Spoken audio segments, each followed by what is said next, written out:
सामाजिक सञ्जालबाट आएको गिफ्ट र सहयोगको आधारमा समाज सेवा गर्ने। जब आफ्नो लाइक भ्युज सहयोग र गिफ्ट आउन छोड्छ नि, अरूको लाइक भ्युज र प्रगति र लोकप्रियतादेखि जल्ने मान्छे नि एकदमै भयानक हुन्छ क्या।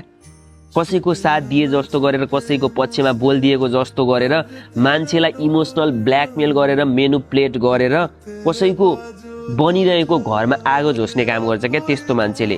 त्यो मान्छेहरूबाट जोगिएर हिँड्नुपर्छ क्या। त्यो मान्छेहरूको बाहिर देखाउने दाँत र भित्र चपाउने दाँत अर्को हुन्छ होइन। त्यस्तो मान्छेहरूले दिउँसै रात पारिदिन्छ क्या।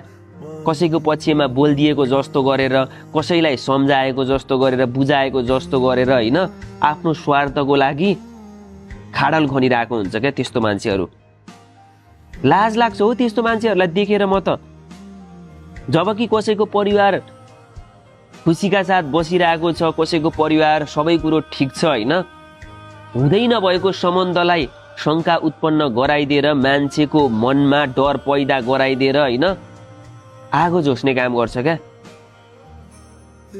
एउटा सोझो मान्छेको मनमा, एउटा संस्कारी मान्छेको मनमा आगो झोस्दिएर होइन, कसैको बन्दै गरेको, फक्रदै गरेको घरमा आगो लगाइदिने काम गर्छ क्या। तिनै भने के यो ब्रदरले लास्टै भन्यो होइन, टिकटकबाट आएको गिफ्टबाट पैसाबाट सहयोग गर्ने रे।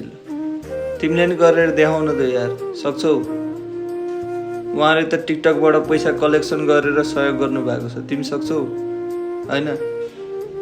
घर बिगार्न चाहेको होइन कि उहाँ त्यस्तो आरिस गर्न, रिस गर्नको लागि उहाँलाई नपुग्ने के छ र होइन। फ्यान फलोवर्स कमाउनै भएको छ, मान्छेहरू कमाउनै भएको छ। भाइरल हुनको लागि भन्छु भने 1.9 मिलियन फलोवर्स छ टिकटकमा। चिन्ने, उहाँलाई चिन्ने मान्छे त हजारौँ करोडौँमा छ यार। त्यो कुनै लोभ लालच रिस त्यो होइन कि, जलन त्यो होइन। किन जल्नु उहाँले त जस्ट एउटा परिवार राम्रो होस् भनेर केही कुराहरू बाहिर लिएर आउनु भएको के। उहाँलाई जलिरहनु पर्ने, त्यो रोबिन ब्रदरको नाम लिएर अगाडि बढिरहनु पर्ने त्यो कुनै आवश्यक नै छैन होइन त साथीहरू होइन।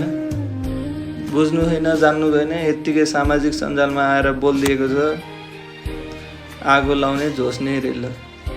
के हो यार, के भन्नु अब यस्ता मान्छेहरूलाई के भन्न चाहनुहुन्छ गाइस, कमेन्टमा भन्नु है त। त्यही हो, जय नेपाल।